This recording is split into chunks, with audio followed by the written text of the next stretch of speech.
White House has announced that US troops will step aside in northeast Syria and allow Turkish forces to launch an offensive and occupy the entire area along the Syrian-Turkish border east of the Euphrates River. The entire area is currently under control of the Syrian Democratic Forces, who were the main American allies in the fight against ISIS.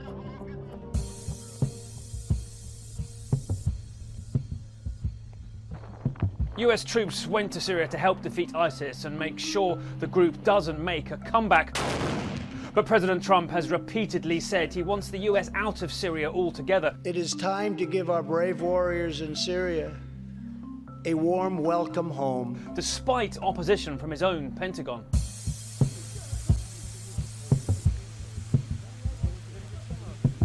Turkey has long made it clear that it is opposed to American support for the Kurdish Syrian Democratic Forces, claiming the Kurds are merely a branch of the Kurdistan Workers' Party, which has been fighting a war against the Turkish state since 1984. Turkey calls them terrorists. The Turkish want to set up a 30-kilometre or 18-mile deep safe zone inside Syria along the border, which includes many predominantly Kurdish towns and cities. Turkey also wants to resettle 2 million Syrian refugees there, even though most come from western Syria.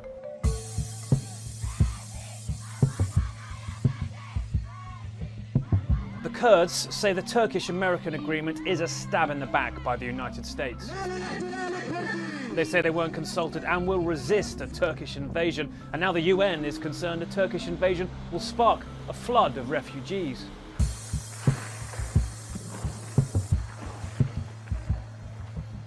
For what remains of ISIS, this is all potentially very good news for them. The terror group has lost its caliphate, but still carries out hit-and-run attacks.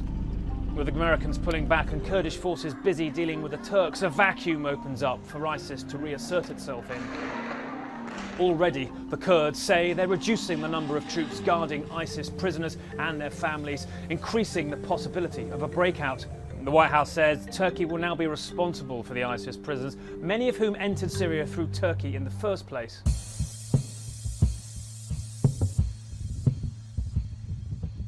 With the Kurds under pressure from Turkey and feeling betrayed by their American allies, it's possible they will strike a deal with the regime in Damascus, who are supported by Russia and Iran.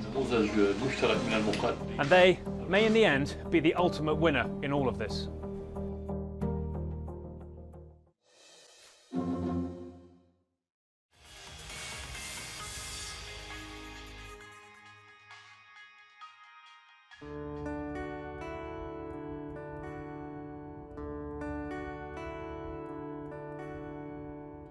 As one of the smallest countries in the world, Singapore has few natural water sources of its own, relying heavily on imported water from its neighbors. Yet all across the city-state you see this: fountains, reservoirs, and bodies of water that help keep the city from running dry. According to experts, it's all thanks to innovation. At Singapore's Nanyang Technological University, scientists have developed breakthrough technology, helping Singapore's critical push for water sustainability. From membrane technology to artificial intelligence and material science. NTU has one of the largest engineering programs in the world. And of that space, there's a good amount of work that's applied towards water and environment. And we've made that one of the focus areas for NTU, one of our strongest suits.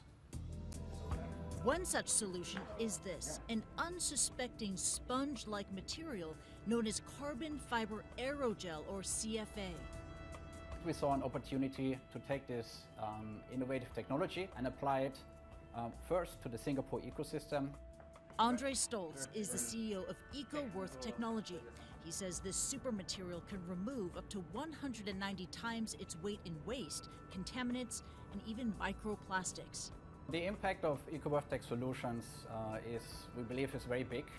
So globally, access to clean water is very scarce, and as a scarce resource, we are trying to preserve that. The impact of this water innovation goes far beyond Singapore's borders. WaterRoam, a Singapore-based startup, has helped provide clean drinking water to rural areas and disaster zones all across Southeast Asia. Their secret weapon is a simple, lightweight, portable water filtration device that has provided clean drinking water to more than 75,000 people in remote areas. Growing up in Singapore, we have been very blessed to have access to clean drinking water. We feel that this is a privilege that we should be able to bring forth into the rest of the region, and to also advocate that clean water is a very important aspect of life. Innovation in water to keep Singapore's taps from running dry. Christy Lustout, CNN. Jonathan Sutherland is one of the most respected players in our program. He's the ultimate example of what our program is all about. He's a captain, he's a Dean's List honor student, he's confident, he's articulate, he's intelligent, he's thoughtful, he's caring, and he's committed.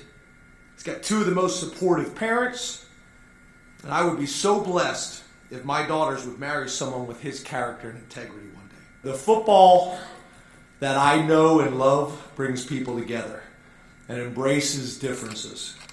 Black, white, brown, Catholic, Jewish, or Muslim. Rich or poor, rural or urban, Republican or Democrat. Long hair, short hair, no hair. They're all in that locker room together. Teams all over this country are the purest form of humanity that we have.